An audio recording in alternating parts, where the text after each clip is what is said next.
Cricket मेरी जान है, क्रिकेट मेरी प्राण है, क्रिकेट सबसे महान है। বন্ধুসকল পুনৰবাৰ স্বাগতম জনাইছোঁ মোৰ ইউটিউব চেনেলটোলৈ। 13 বছৰীয়া এটা ল'ৰাই IPL খেলিব এইবাৰ ৰাজস্থান ৰয়েলছৰ ফালে। গতিকে ৰাজস্থান ৰয়েলছেতো তেওঁলোকৰ ইতিহাস আছে। তেওঁলোকে নতুন নতুন ইয়ং যিবোৰ প্লেয়াৰ আছে, যিবোৰ নেকি খেলত আগ্ৰহী, তেওঁলোকক আগবঢ়াই নিয়াত তেওঁলোকৰ বহুত অৱদান আছে। গতিকে এই ক্ষেত্ৰত এইবাৰ এজন 13 বছৰীয়া ল'ৰা তেওঁলোকে ক্ৰয় কৰিছে 1,10,00,000 দি। আপোনালোকে সেইজনৰ বিষয়ে ভাইৰেল হৈ আছে, বহুতে জানে। আপোনালোকে সেইজনৰ বিষয়ে অৱগত। ইমান দিন হ'ল যেতিয়া তেওঁলোক অকশ্যনত যেতিয়া আহিছিলে তেতিয়া প্ৰায় অৱগত। কিন্তু এইজনৰ বিষয়ে আপোনালোকে জানিলে আচৰিত হৈ যাব। এইজন প্লেয়াৰ ইমানেই খেলত আগ্ৰহী আছিলে, বাপেকে তাৰ খেলৰ আগ্ৰহ দেখি নিজৰ মাটি, যি নেকি তেওঁলোকৰ মাটি আছিলে, মাটি বিকি তেওঁ খেলুৱাইছিলে। গতিকে তেওঁ আগ্ৰহ দেখি, বিশেষকৈ এজন দেউতাকে কেতিয়াও নিজৰ মাটি বিকিবলৈ চেষ্টা নকৰে যি কামত।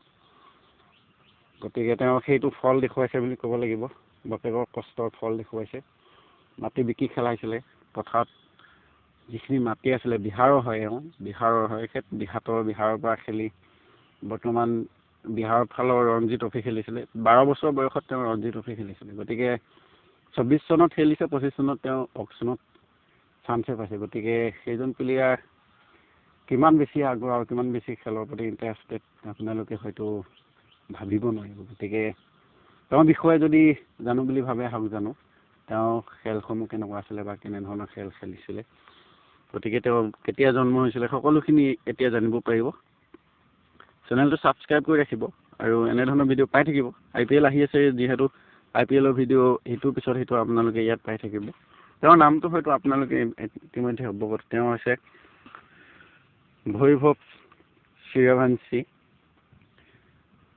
তেওঁ জন্ম হৈছিলে 27 মাৰ্চ 2011। এতিয়া বৰ্তমান তেওঁ 25 চনলৈকে 13 বছৰ হৈছেহে বৰ্তমান। আৰু তেওঁ বেটিং হয়, লেফ্ট হেণ্ডেড হয়। গতিকে ৰাজস্থান ৰয়েলছত এইবাৰ লেফ্ট হেণ্ডেড দুজন হ'ব।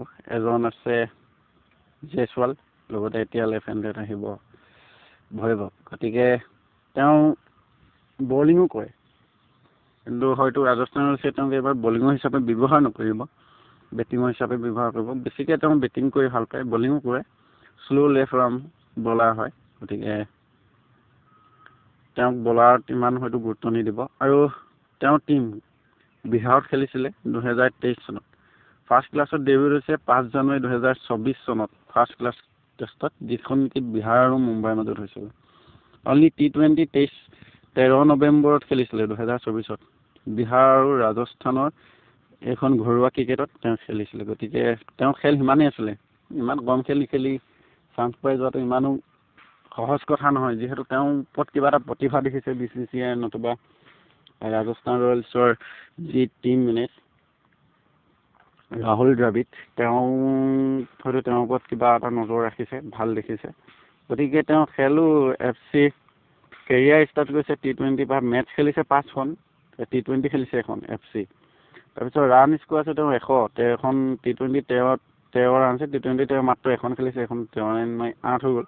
গতিকে তেওঁ বেলেগ খেল আছে, কিন্তু এনেকুৱাত অকল এখন খেলত 13 ৰান মৰা এজনক কেতিয়াও নিদিয়ে, কাৰণ তেওঁ আগৰ পৰা বহুত খেলি আছিলে। যিহেতু ঘৰুৱা ক্ৰিকেটত ইমানখিনি হয়তো ৰেকৰ্ড নাছিলে, মানে ৰেকৰ্ড উঠাই থোৱা নাছিলে কিমান মাৰিছিলে। ৰঞ্জি ট্ৰফি টেষ্ট মেচততো তেওঁ 100 মাৰি থৈছিলে। গতিকে সেইটো এটা চাবলগীয়া। বেটিং এভাৰেজ তেওঁ সেইখিনি দেখুওৱা নাই। টপ স্ক'ৰ 41 মাৰিছে FCত। কেৰিয়াৰ ষ্টাৰ্ট তেনেকৈ হৈছিলে তেওঁ। গতিকে এইজন খেলুৱৈ গতিকে আগবাঢ়ি যাব মই তুলনাত, মানে আমাৰ মনৰ তুলনাত তেওঁ বহুতখিনি আগবাঢ়ি যাব, যিহেতু ৰাহুল দ্ৰাবিড় ফেন কোচৰ হাতত তেওঁ পৰিছেগৈ। গতিকে শুভেচ্ছা জনাই বৈভৱৰ কাৰণে আপোনালোকে চেনেলটো ছাবস্ক্ৰাইব কৰি এটা লাইক কৰি দিয়ক, কাৰণ এইজন প্লেয়াৰ আগৰ আপোনালোকে দেখিছে। আৰু IPLত তেওঁৰ খেল চাবৰ কাৰণে কিমান আগ্ৰহী আপোনালোকে কমেণ্ট কৰি জনাব, যিহেতু মই বহুত আগ্ৰহী তেওঁৰ খেল কেনেদৰে খেলে সেইটো চাবৰ বাবে। গতিকে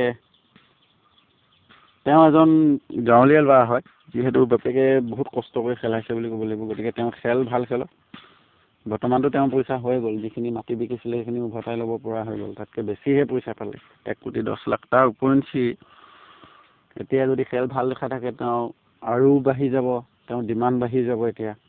গতিকে 13 বছৰ বয়সত এটা সৰু ল'ৰা আৰু যিটো নেকি একেবাৰে সৰু আৰু কি বুলি ক'ব পূজাত বন্ধুক লৈ খেলি থকা ল'ৰা নিচিনা বুলি ক'ব লাগিব গতিকে প্লেয়াৰজনক শুভেচ্ছা জনাই চেনেলটো ছাবস্ক্ৰাইব কৰি দিব আজিলৈ ভিডিঅ'টো ইমানেই যদি চাই ভাল পালে লাইক কমেণ্ট শ্বেয়াৰ আৰু ছাবস্ক্ৰাইব কৰি বেল আইকনটো প্ৰেছ কৰি দিবলৈ নাপাহৰিব